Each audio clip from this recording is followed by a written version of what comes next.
So how do you start doing the visual rehabilitation programs that you do? তাদের যেটুকু residual vision আছে, যেটুকু ability আছে, ওটাকে আমরা এনহ্যান্স করতে পারি। এনহ্যান্স উইথ ডিফারেন্ট এইডস, সেগুলোকে আমরা লো ভিজুয়াল এইড বলি, LVA। এগুলো কিছু কিছু ইলেকট্রনিক, কিছু কিছু নন ইলেকট্রনিক, অনেক রকম আছে। Basic idea of visual rehabilitation কি? আমরা যাতে ওদের এমনভাবে তৈরি করি তারা যাতে সোসাইটিতে অ্যাকসেপ্টেড। নমস্কার।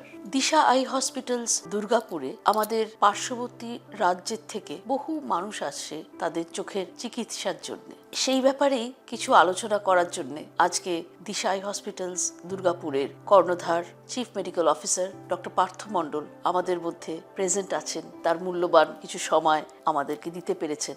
নমস্কার ডক্টর পার্থ মণ্ডল। নমস্কার ডক্টর অপর্ণা। আজকে আমরা এই লো ভিশনের ব্যাপারেই ডক্টর পার্থ মণ্ডলের সঙ্গে কিছু আলোচনা করতে চাই। Thank you doctor Aparna. আপনি আরও একটা সত্যি প্রাণের একটা প্রসঙ্গ আপনি উল্লেখ করেছেন, এবং এই কথাটা সত্যি। যদি শুধু জয়ই থাকতো তাহলে হয়তো আমরা এগুলো করতে পারতাম না। সত্যি কথা বলতে গেলে পরিষেবা দিতে গিয়ে আমরা কয়েকটা জিনিস খুব ফিল করি। কিছু কিছু জায়গায় আমরা অসহায় হয়ে পড়ি যে আমরা আর কিছুই হয়তো করতে পারবো না, বা এই পেশেন্টটা আর হয়তো কোনোদিন দেখতে পাবেন না, কিন্তু তারপরেও তো তার জীবন চলবে। তাই তো। খুব সত্যি কথা বলতে ডক্টর অপর্ণা, আমি একটা জিনিস এটা ভাবি, যেমন একটা 4-5 বছরের বাচ্চা হয়তো এলো, তার বাবা মায়ের হাত ধরে কোনো একটা কারণে তাকে হয়তো আমাকে বলতে বাধ্য হলো যে এই বাচ্চাটি আর দেখতে পাবে না। এবার আমার ঘর থেকে যখন বেরিয়ে গেল, আমার ক্লিনিক থেকে বেরিয়ে গেল, আমি কিন্তু ভেতরে বসে বসে ভাবছি যে আমার রেসপন্সিবিলিটি কিন্তু এখানে শুরু হলো। Exact, for them life starts there. যে এরা কিন্তু কোনোদিন ভাবতে পারেনি যে এই বাচ্চাটা আর কোনোদিন দেখতে পাবে না, কিন্তু আমার ভেতর থেকে মনে হচ্ছে যে আমার সত্যি সত্যি ক্লিনিকের বাইরে গিয়ে ওনাদের সঙ্গে বসা উচিত এবং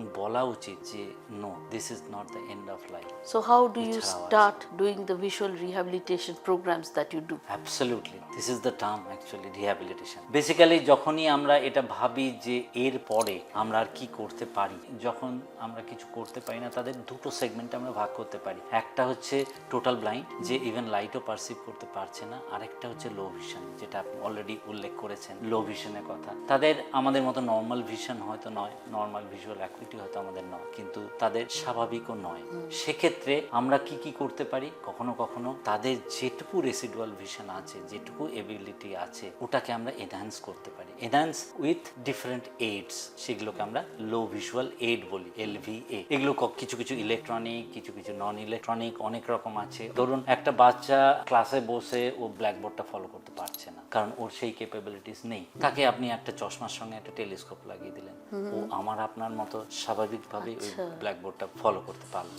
সুতরাং এইগুলো কিছু কিছু লো ভিজুয়াল এইড আছে যেগুলো দিয়ে আমরা লো ভিশনটাকে ইমপ্রুভ করতে পারি। এবার আরেকটা সেগমেন্ট যেটা আমি বললাম যে টোটালি ব্লাইন্ড, যারা এটাও করতে পারছে না, তাদের ক্ষেত্রেও কিন্তু আমরা রীতিমতো তাদেরও পড়াশোনা করাতে পারি। কারণ আজকাল অনেক ডিজিটাল অডিও লাইব্রেরি, অনেক কিছু পদ্ধতি চলে এসছে যেগুলো দিয়ে, ব্রেইল তো আছেই আপনি জানেন, তার সঙ্গে সঙ্গে এখন অনেক কিছু চলে এসছে যেগুলো দিয়ে আমরা সেগুলো ইমপ্রুভ করতে পারি। এবার এই যে লো ভিশন এইড এবং ডিফারেন্ট এইডস গুলো ছাড়াও আমরা যেটা ভাবতে পারি, যখন একে আর কোনোভাবে আমরা ইমপ্রুভ করতে পারছি না, তখন visual rehabilitation. Basic idea of visual rehabilitation কি? আমরা যাতে ওদের এমনভাবে তৈরি করি তারা যাতে সোসাইটিতে অ্যাকসেপ্টেড হয়। এই social acceptance is very very important, কারণ তারা নিজেদেরও, তারা সাইকোলজিক্যালি অনেকটাই ডিপ্রেসড হয়ে যায়, অনেকটাই লো হয়ে যায়, এই জন্য যে আমাকে তো সোসাইটি ঠিক মতো অ্যাকসেপ্ট করতে পারছে না। তাহলে কি করতে হবে? আমাদের কথাটা একটাই ভাবতে হবে যে আমরা খুব কমনলি অ্যাকসেপ্ট করি, যদি লো ভিশন পেশেন্ট বা ভিজুয়াল দিব্যাঙ্গন যাদের আমরা বলি, তারা যদি নিজেরা কিছু উপার্জন করতে পারে বা নিজেরা স্বাবলম্বী হতে পারে, সেটাই কিন্তু ultimate idea of visual rehabilitation. এবং এইটাই যদি আপনি করতে পারেন, you can change the quality of. তো আপনার এই যে idea of rehabilitating the visually impaired, সেটা কোথা থেকে শুরু হয়েছিল? বেসিক্যালি আমরা যদি টোটাল আই কেয়ার কথাটা ভাবি, তাহলে কিন্তু আমাদের এই পরিষেবা যেগুলো আমরা রেগুলার দিচ্ছি, তার সঙ্গে সঙ্গে আপনাকে এটাও ভাবতে হবে। অবশ্যই, একদম। তাহলে আপনার যদি আর একটু, if I walk through other modalities of aids that you provide, that is ocular prosthesis, সে ব্যাপারে যদি একটু বলেন। অকুলার প্রস্থেসিস ব্যাপারটা এটাই, অনেকেরই অনেক সময় ধরুন কোনো অ্যাক্সিডেন্ট হলো, চোখটা একদম কোনো ইনফেকশন হয়ে খারাপ হয়ে গেল, আলটিমেটলি পুরো চোখটাই নষ্ট হয়ে যায়, তখন আমাদের যে অরবিট বা যেটা ক্যাভিটি, যেটা অরবিটাল ক্যাভিটি আছে, এই ক্যাভিটিটা থেকে যায়। কিন্তু সামনের দিক থেকে সাধারণ লোকজন যদি তাদের দেখে, তাদের বুঝতে পারে যে একটা চোখ নষ্ট হয়ে গেছে, তখন আমরা কি করি, অনেক সময় একটা প্রসথেসিস দিই। ঠিক আছে, এই প্রসথেসিসটা দুটো টাইপের হতে পারে। একটা প্রসথেসিস হয় রেডিমেড, আচ্ছা, যে অলরেডি বানানো আছে। রেডিমেডটা আমরা জাস্ট বসিয়ে দিলাম, ওখানে ফিট করলো, কোনটা ফিট করলো সেইভাবে আমরা বসিয়ে দিলাম। আরেকটা হয় কাস্টম মেড প্রসেস। আচ্ছা। তাতে কি হয়, আপনি অন্য চোখটার সঙ্গে একদম মিলিয়ে কি কালার, কতখানি কর্নিয়ার সাইজ, মানে কতখানি কালো সাইজটা, সেই সাইজটা দেখে কোন জায়গায় আছে, সেন্টারে আছে না সাইডে আছে, সেই সবগুলো দেখে ইন্টারপিউপিলারি ডিসটেন্স এক্স্যাক্টলি অন্য চোখটার সঙ্গে মানিয়ে বা অন্য চোখটার মতো করেই আমরা এটাকে তৈরি করে দিলাম। এবং সেটা অনেক সময় দূর থেকে দেখলে আপনি বুঝতেই পারবেন না যে ওটা প্রস্থেটিক আই পড়ে আছে, এবং সেটা প্রচন্ডভাবে psychological improvement, confidence boost up করে। যেটা ওর হারিয়ে গেছে সেটাকে ধরে বসে থাকে না, এগিয়ে চলার অনুপ্রেরণা পায় because of the custom made ocular prosthesis. আপনার এই ভিজুয়াল রিহ্যাবিলিটেশনের প্রোগ্রামে আমি যেটুকুনি জানি যে আপনি তাদের অনেক ধরনের ফার্মিং এর মধ্যেও। একদম ঠিক ডক্টর অপর্ণা, অ্যাকচুয়ালি যখন এই রিহ্যাবিলিটেশনের ডিফারেন্ট এরিয়াগুলো আমি দেখছিলাম, তার মধ্যে একটা সবাই জানে ভোকেশনাল ট্রেনিং, এই ধরুন ধূপকাঠি তৈরি করা, মোমবাতি তৈরি করা, অনেক কিছুই থাকে। সেরকম করতে করতে আমি একটা জায়গায় করলাম যে ব্লাইন্ডরা এগ্রিকালচারও করতে পারে, এবং এই এগ্রিকালচার করতে পারে এই জিনিসটা যখন আমি জানলাম, তখন আমি এক্সপ্লোর করতে করতে আলটিমেটলি নরেন্দ্রপুরে ব্লাইন্ড একাডেমি আছে, ব্লাইন্ড বয়েজ একাডেমি, এক্স্যাক্টলি ওখানে গিয়ে যখন আমি মহারাজদের সঙ্গে কথা বললাম, তখন আমি দেখলাম ওদের কৃষিক্ষেত্রে ওদের ট্রেনিং দেওয়া হয়। আমি তখন তাদের জিজ্ঞেস করলাম যে ট্রেনিং দেওয়ার পরে তারা কি করছে। তখন ওনারা বললেন যে আমাদের প্রোটোকল বা আমাদের যেটা কারিকুলাম সেটা হচ্ছে ট্রেনিং দেওয়াটা, তারপরে আমরা খুব বেশি সেটাকে ট্র্যাক রাখি না। তবে অনেক ক্ষেত্রেই দেখি তারা এক্স্যাক্টলি আর কৃষিকাজ করতে পারছে না, কেউ হয়তো দোকান খুলে বসলো, কেউ হয়তো ভিক্ষে করতে শুরু করলো। তখন আমি মহারাজকে বললাম যে মহারাজ, আমাদের জানেন তো, আমাদের দায়িত্ব হচ্ছে এই জায়গাটায় ওনাদের ধরা।